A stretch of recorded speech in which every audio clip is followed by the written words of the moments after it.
The radio warned drivers in and around Jackson that an old building would slow their commute. The significance of this day was missed. Traveling the country roads around West Tennessee, you discover little communities, many of which are now merely an intersection or a historical marker. These little dots on the map are filled with rich history and represent the very bedrock of life in West Tennessee. The nicest folks, just good old hard-working country folks. And they would always wave at us, as we would be walking to and from to catch the bus. Hi, Joy, Linda, Barbara, whoever was with us, And how was school today, that sort of thing. Just everybody neighborly, would help in any way that they could, if you needed some help of any kind. We were not afraid in the least to walk those 2 miles each way. Nowadays, you wouldn't think of doing anything like that, especially girls. And just a nice community. Joy is talking about Wellwood in eastern Haywood County. It was a bustling hub community of several hundred families on the old stagecoach road from Jackson to Brownsville and Bells. In the 1800s, Wellwood boasted of its brick street in the center of town, a hotel, a theater for plays, post office, livery stable, 2 grist mills, and several stores. The school sat right up there, right up on top of that hill. That was what we call Wellwood Hill, right there. And the school sit right there, and I went 8 years in that school. That's where I got 8th grade. Occasionally there were 2 teachers at Wellwood School, but usually just one, including Earl Vaughn, Martha Baird, and Mary Ethel Marbury. At the turn of the century, Sam and Billy Herbert installed Haywood County's first telephone exchange in Wellwood. The switchboard retired in 1945. Back then, my daddy and the men around here to put up the telephone company, they'd cut locust poles and put the lines on them poles. And Mr. Tom, he'd leave out in the morning on a big old black horse. And he had a long pole on the side of that horse, or a saddle.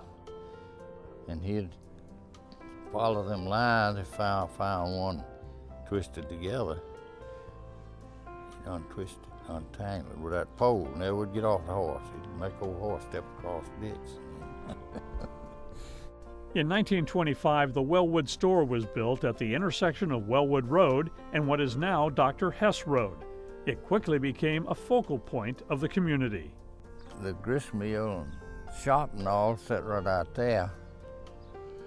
And on Saturday, my daddy'd come down here and cut hair all day Saturday.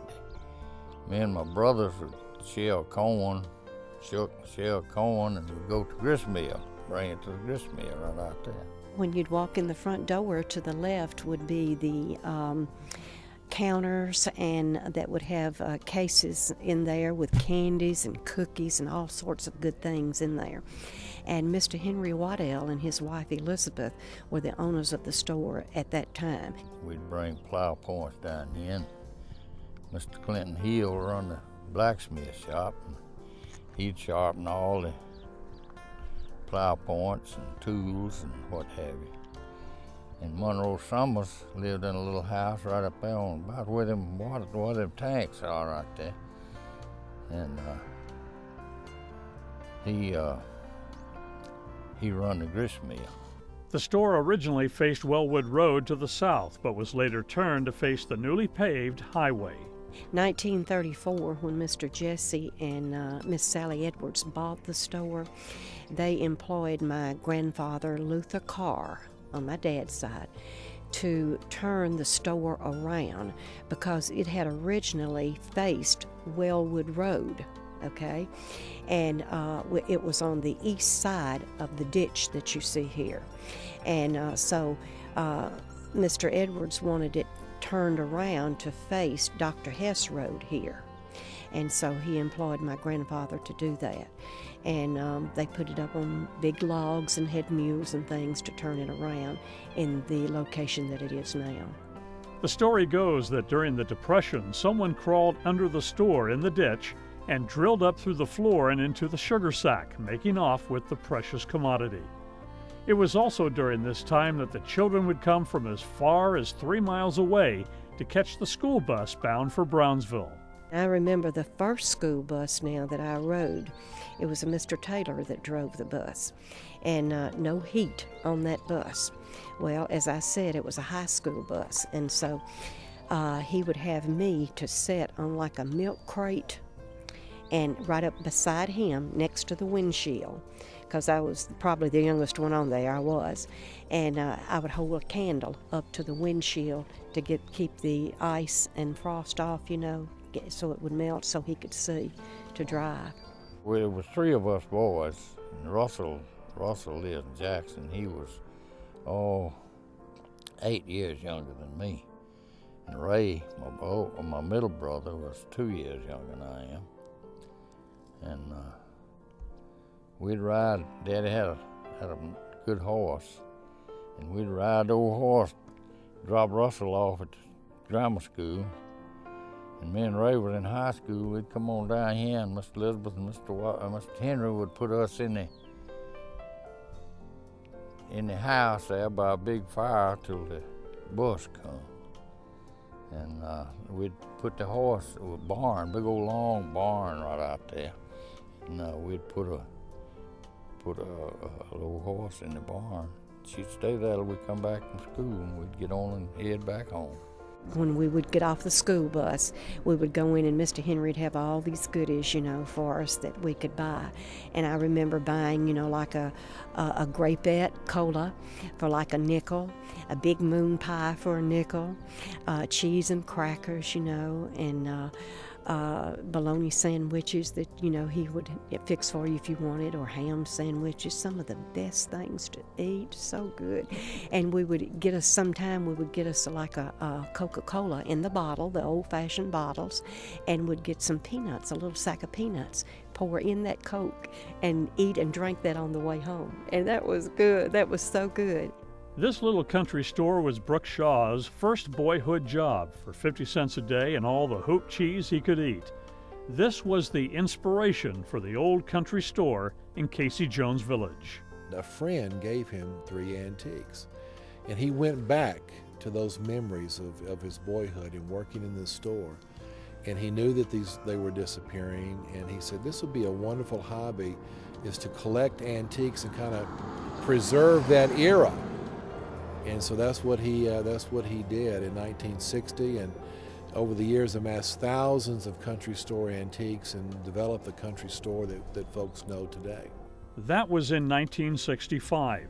In 2009, a decades-old dream of owning and restoring this little country store began coming true as Clark and his sister Deborah watched the store make its way towards Jackson and its new home in Casey Jones Village, a tribute to their father and to those special family memories. We would get in this little red pickup truck that he had, and we would drive all around the countryside looking for antiques. And he used to joke also that he had been in more attics than most thieves looking for antiques. We would come out here on occasion, and we would visit with the folks who ran the store at the time, and we would buy what he used to buy and what he used to sell here, of course, and that is the I remember going straight to the big Coca-Cola box and opening that big red box up, and the Coca-Colas were ice cold, and there was a little 6.5 ounce bottles, which there's nothing that tastes as good as a Coca-Cola in those bottles. And of course they had the other type of old drinks like the grapettes and the root beers and sarsaparillas and things like that. But we would also enjoy bologna sandwiches and ham sandwiches, just like generations and generations and generations had before. The Wellwood Store will rest beside what it inspired, a testament that dreams can come true and a visual reminder of our West Tennessee roots. A very authentic recreation of a 1940s country store. We're going to try to recreate the period when my dad worked there. That period will also reflect the 30s and the 20s, because obviously there wouldn't have been many changes during that time. But we are going to fill it full of hundreds of original antiques that we have in our collection. And then we're also going to fill it full of gifts, but the gifts that will be reproductions of things you would have found strictly from the 1940s and back to the 1880s, those type of reproduction gifts. Our son Brooks says he wants to recreate what his grandfather used to do, and occasionally we may have some hoop cheese and crackers and cold cuts like bologna and ham, and make some sandwiches in there. The past gives us an anchor, I think. When you know about the past, and you know about your history and your family, and you know about those who came before you, and what they did, and the struggles that they had, and the challenges they faced, I think it helps you. It makes you stronger, to know that too. It amazes me when my wife and I often think about the people who founded even this region and this part of the country. And when I look out on a field and a forest and a river and a mountain, and know those folks had to climb those and cross those, and how they did it, and the ingenuity and the creativity and the courage, and the skills that they brought with them to do all that. It's inspiring to us, and so it helps us to relive that. And things like this will help folks to remember what it was like and to know what it was like, and maybe be inspired by that as well.